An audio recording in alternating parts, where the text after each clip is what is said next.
give them the 20, you take the ball and you walk away, you cut the shot there. The only way you stand out is by embracing who you are and reflecting that in your work and being truly vulnerable and honest and authentic.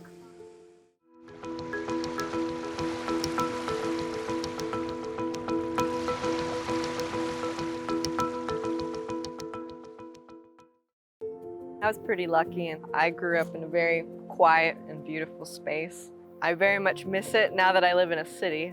Every time I come back, I recognize I did not appreciate where I grew up enough. I was very much an introverted child, so my way of coping with that, besides video games, I kind of made my own stories.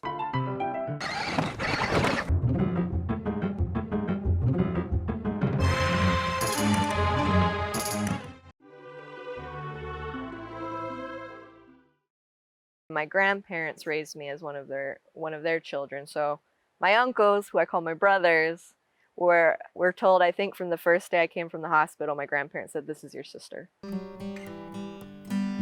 My dad grew up always loving music and has been playing the guitar since I think he could walk. He started a nonprofit called the Kio'alu Foundation. The main goal of his foundation was just to spread and perpetuate Native Hawaiian music, specifically Kio'alu guitar. I wanted to find my gift to give back like the way my dad had, and I fell in love with film because it allowed me to process a lot of what I felt.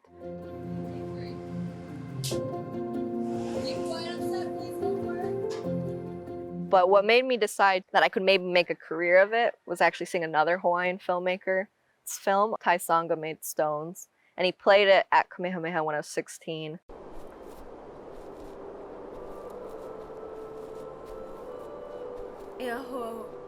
And I was just so blown away by it that somebody from our community went and made this very cinematic film about a story from our culture and heritage and point of view. And from there on, I was like, oh, okay, so maybe I can do this. And I have never stopped since. I had always dreamed in high school I was going to go to the big fancy film schools. I was going to go to Chapman or USC or LMU. And I got rejected from all of them. I cried my eyes out.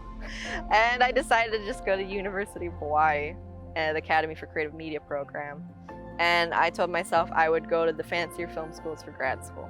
Once I got into ACM and went through it, it was the best choice I could have made. Because ACM made me focus on myself and what I had to say and how to say it in the most efficient, effective way without worrying about the toys that I could. And it helped me find my voice without those distractions. And the other thing I think they taught me, when you make stories about a community, it is no longer just about you and what you have to say and what you want to do. It also has to do with coming in humble to that community and trying to understand and fully embrace their experiences and voice and concerns and also injustices, and honoring that you are in service to them, not yourself. What I've become more and more attracted to is I want to talk about things in our communities that is difficult to face. If we don't have the harder stuff that makes us uncomfortable, that makes us sometimes upset to watch, we're never going to fix or address it. Every character I make, it comes from either a truthful place in me or is a part of me. The curry here's never been great. It's better than the shit I make. If you want real curry, use butternut squash, coconut milk, and Thai curry paste. Not that cheap instant stuff.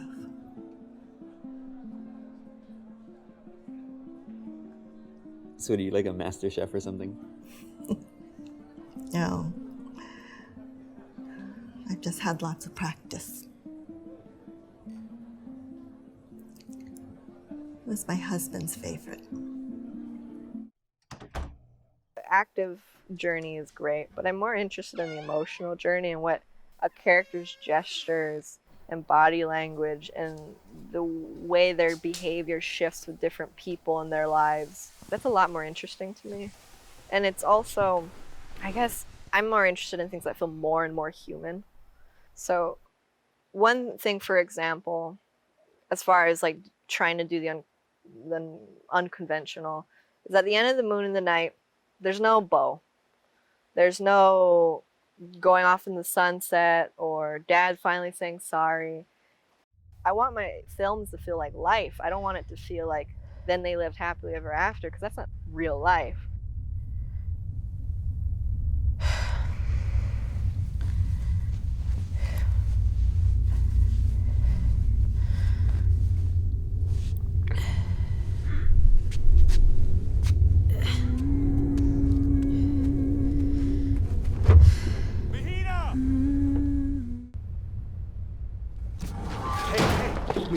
I'm sorry. No! I'm sorry. No! It was an accident. You killed It was an Mo! accident. Your Stop. apologies! Stop. Hey, No!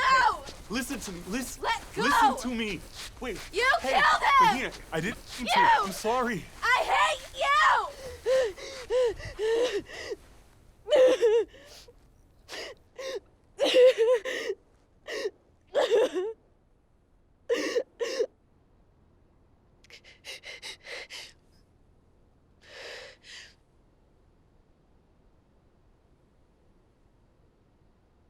I know what I believe in, but am I doing it the right way? And I think because I've for a long time struggled with this sense of feeling like an imposter in my own culture. Like, I can't speak my language. I don't practice any of my traditions nearly as much as I should, like barely. I can feel sometimes I become more and more LA as I live there.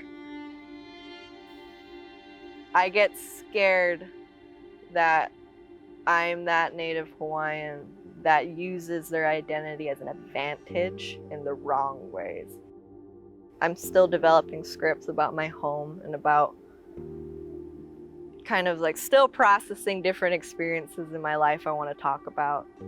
I did get hired as a producer director for a company called Jubilee Media. Our values are the same in that we want to create content that gives to people and that represents underserved voices. Because at the end of the day, I just want to be a good person who lives more selflessly and gives more than I take. I just want to make things that help people and that matter.